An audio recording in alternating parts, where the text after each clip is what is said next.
Pozdrav! Upravo sam posadila paprike. Stavit ću vam link na video ako želite pogledati kako sam ja to učinila i kojih 5 temeljnih savjeta sam koristila. A sada ću vam pokazati kako se pravilno vežu bilo koje presadnice uz potporne štapove. Znači nikad nemojte doći i samo ovako zavezati. Zato jer to će oštetiti biljku kad se ona miče po vjetru. Najbolje je raditi oblik osmice.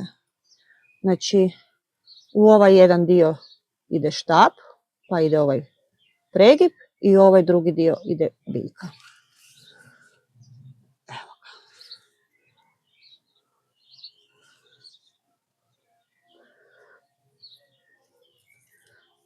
Nikad ne smije biti prejako stisnuto.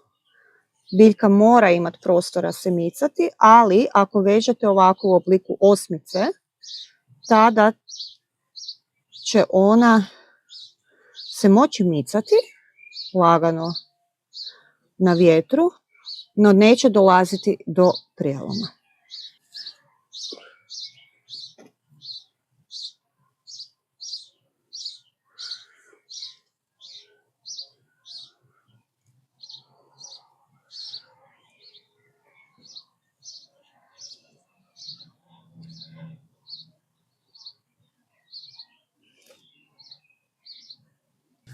Hvala na gledanju i vidimo se uskoro.